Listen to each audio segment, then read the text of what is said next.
Hello everyone, welcome back to my channel care study classes. आज के इस video में हम पढ़ने वाले हैं एक मोरल स्टोरी जो कि है the crows and the cobra. चलिए शुरू करते हैं। Long ago, in a kingdom beside the royal ghats, stood a large tree. A father crow and a mother crow had built their nest in one of its branches. When it was spring, the mother crow laid some eggs which hatched into beautiful chicks. With the time, the father crow and the mother crow were very happy and proud of the chicks.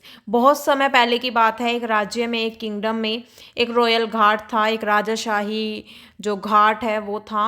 उसके वहाँ पर एक बहुत बड़ा पेड़ था और उस पेड़ पर एक जो फादर क्रो हैं और मदर क्रो यानी कि कौवा हैं, जो कौवा पापा और कौवा मम्मी है, उन्होंने एक नेस्ट वहाँ पर उस पेड़ पर, उस पेड़ की डाली पर बनाया था।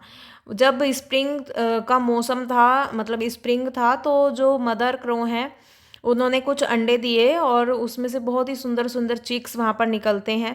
ठीक है, जो फादर क्रो और जो मदर क्रो हैं वो बहुत ज़्यादा खुश होते हैं और उन चिक्स पर प्राउड फील करते हैं। At the foot of that tree was a hole where lived a black cobra snake. The snake was very cunning. All through spring he would sit listening to the chicks in the nest and think of eating them up one day. And one day when both the father crow and the mother crow were away, the snake quietly climbed the tree and reached the nest. The chicks were waiting for their parents in the nest. उसके बाद वहाँ पर उस पेड़ के पास, जो पेड़ की जड़ें होती हैं, उसके पास एक होल था, ठीक है, छोटा सा। उसमें एक ब्लैक कोबरा रहता था, एक सांप रहता था।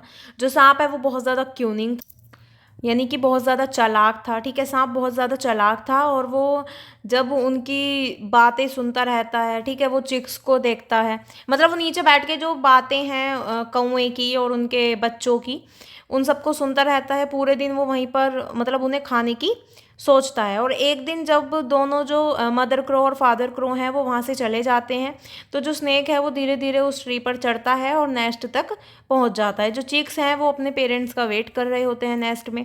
The snake thought it is my lucky day and he gobbled all the chicks one by one.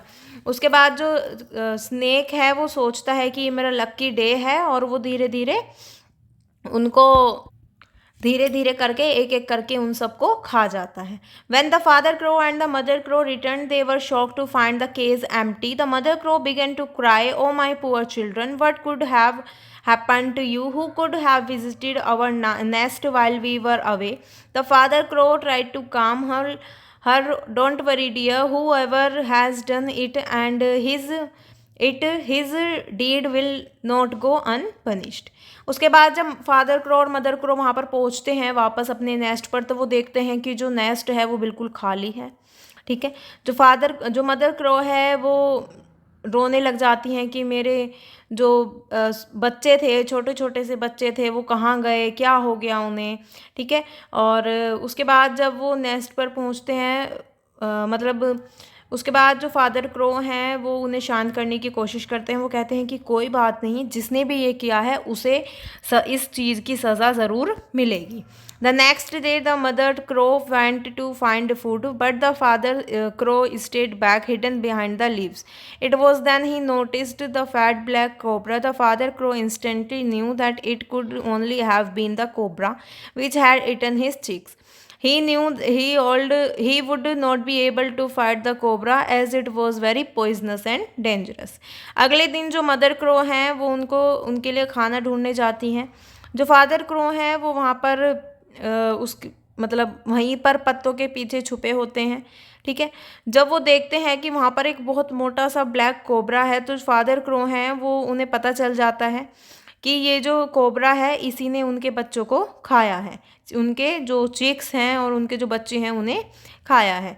उन्हें पता चल जाता है, लेकिन वो कोबरा से लड़ाई नहीं कर सकते थे, उससे लड़ाई करने लायक नहीं थे, क्योंकि वो जानते हैं कि कोबरा जो है वो बहुत ज़्यादा जहरीला है और बहुत ज़्यादा खतरनाक है, डेंजरस है। He began to think of a plan. He saw that just then the prince had come to the ghat for a dip in the cool water. He had taken off his clothes and his gold chain and was now swimming in the water with pleasure. उसके बाद वो एक plan बनाते हैं। वो देखते हैं कि जो प्रिंस है वो वहाँ पर घाट पर आ रहा है अपनी मतलब ठंडे पानी में शायद नहाने के लिए, डुबकी लगाने के लिए, ठीक है। जब वो अपने कपड़े निकालता है, अपनी गोल्ड की चेन निकालता है और वहाँ पर स्विमिंग करना शुरू कर देता है, तो जो किंग है वो बहुत ज़्यादा खुश होता है। An idea struck the crow, he swooped down and picked up the gold chain when the attendant was not looking and threw the chain down the snake's hole. When the prince started to dress again, he couldn't find the chain. Several men were called from the royal palace to look for the chain. उसके बाद एक idea जो है वो कौवे को एक idea आता है। जो वो वहाँ पर जाता है और जो उसकी गोल्ड की चेन है उसे उठा लेता है वहाँ से। जब उसे कोई नहीं देख रहा होता है तो वो जो है चेन को स्नेक के होल में डाल देता है। जो प्रिंस हैं जब वो वापस तैयार होने लगते हैं और जब वो अपनी चेन ढूंढते हैं तो उन्हें चेन नहीं मिलती है। उसके बाद कुछ लोग जो हैं वो रॉयल पैलेस की तरफ आकर चेन ढूंढते हैं, ठीक है। They looked in every bush and turned every stone, finally they found something gleaming in a hole under the tree. When they went to pull the chain out of the hole they saw the snake resting in there. They soon killed the snake, took the chain and went back to the palace. उसके बाद जब उनके जो मतलब सिपाही वगैरह होते हैं वो सारी जगह देखते हैं, हर झाड़ी में, पेड़ के पास और पूरे मतलब घाट के आसपास देखते हैं, हर झाड़ी वगैरह में, घास फूस में देखते हैं। उसके बाद जब वो देखते हैं तो उन्हें कुछ ऐसा चमकता हुआ सा होल में पाता है पेड़ के नीचे। जब उसे देखते हैं तो वो चेन जो है वहाँ पर उन्हें मिल जाती है क्योंकि वो कौवे ने वहाँ पर रखी थी।